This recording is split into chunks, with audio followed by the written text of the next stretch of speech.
जितनी जल्दी आप बदल जाएं उतना अच्छा है। जितनी जल्दी आपकी आध्यात्मिक यात्रा शुरू हो जाए उतना अच्छा है। इस बात को समझने के लिए हम एक कहानी सुनते हैं। एक बूढ़ा आदमी है जो मरण शैया पर पड़ा है, लगभग मरने ही वाला है। आस पड़ोस के लोग इकट्ठे हुए हैं जो उसे गीता सुना रहे हैं। वह बेहोश सा हो जाता है, बीच बीच में सिर हिलाता है, हाथ ऊपर उठाता है और थोड़ी बहुत हरकत करता है।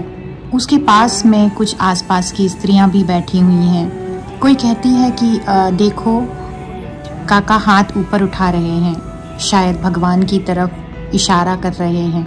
कोई कहता है कि काका को गीता की ये श्लोक सुनाओ, काका को गीता का अर्थ समझाओ, ताकि अंतिम समय में वो भगवान की तरफ अपना ध्यान, अपना मन लगा सकें और उस परमात्मा को समर्पित हो सकें। एक आदमी वहाँ बैठा जो काका का बहुत अच्छा दोस्त था, ये सब कुछ देख रहा था। कुछ देर बाद उसने कहा कि ये सब बकवास बंद कर दो।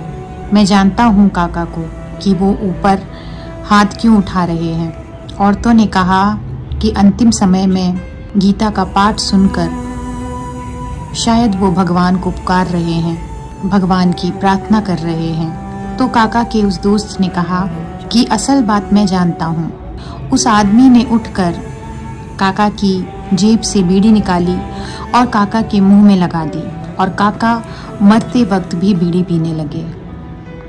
इधर गीता का पाठ चल रहा है और वहाँ काका ने इस स्थिति में भी 2-3 कश ले लिए, धुआं मुंह से निकला और उसके बाद वो एक गहन शांति का अनुभव करते हुए मर गए।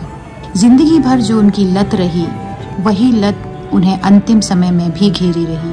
तभी काका के जो दोस्त थे वो समझ गए कि ये जो तुम गीता का पाठ सुना रही हो और अपनी मनगढ़ंत कहानियां बना रही हो कि काका को भगवान दिख रहे हैं और काका भगवान के पास जाना चाहते हैं, ये सब बकवास है। वो हाथ सिर्फ इसीलिए उठा रहे थे कि उन्हें बीड़ी चाहिए थी।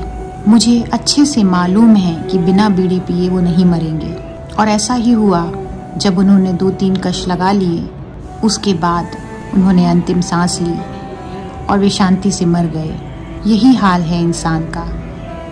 मरते वक्त भी तुम उस परमात्मा को याद नहीं कर पाओगे, क्योंकि जिंदगी भर जो याद तुमने बना के रखी है, जो लत तुमने पाल के रखी है, वो अंतिम समय में भी तुम्हें घेर लेगी। तुम्हें याद आएगी भी तो इन्हीं सब चीज़ों की। तुम्हें यही लगेगा कि कोई होता जो बीड़ी ले आता और मैं चैन से मर जाता, क्योंकि मैं तो अब निसहाय हूँ, बोल नहीं सकता, जा नहीं सकता।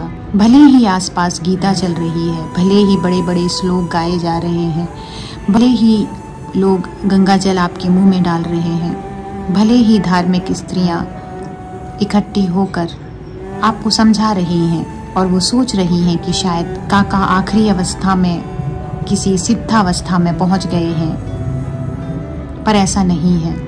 काका जहाँ थे, जहाँ सदा से थे, वहीं हैं। गीता तो उन्हें सुनाई ही नहीं दे सकती, क्योंकि उन्हें तलफ लगी है अपनी आदतों की। ये कहानी कोई व्यंग नहीं है। गहरे अर्थों में ये बहुत महत्वपूर्ण कहानी है उन लोगों के लिए जो ये सोचते हैं कि हम अपनी जवानी अपनी तरह से जीकर बुढ़ापे में मंदिरों और मस्जिदों के चक्कर लगाएंगे, पूजा पाठ में समय देंगे, पर अभी हमारा जो वक्त है वो धन दौलत, शान शौकत कमाने के लिए है। बहुत देर हो जाएगी अगर आप इसी तरह सोचते रहे तो।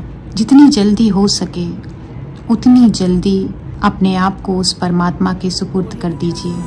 बदल डालिए उन तमाम आदतों को, उन तमाम चीज़ों को जो आपकी परमात्मा की राह में आगे बढ़ने के लिए रुकावट पैदा करती हैं। क्योंकि अगर आदमी जवानी में नहीं बदल सकता तो वो फिर कभी नहीं बदल पाता। किसी भी बदलाव के लिए ऊर्जा की आवश्यकता होती है और आध्यात्मिक बदलाव के लिए सबसे अधिक ऊर्जा की आवश्यकता होती है। इसलिए जितनी जल्दी ये बदलाव आपके अंदर आएगा, आपका जीवन उतना ही ज़्यादा सार्थक हो पाएगा। सद्गुरु हमारे जीवन को भी सार्थकता से भर दे, इसी दुआ के साथ बनी रहिए मेरे साथ।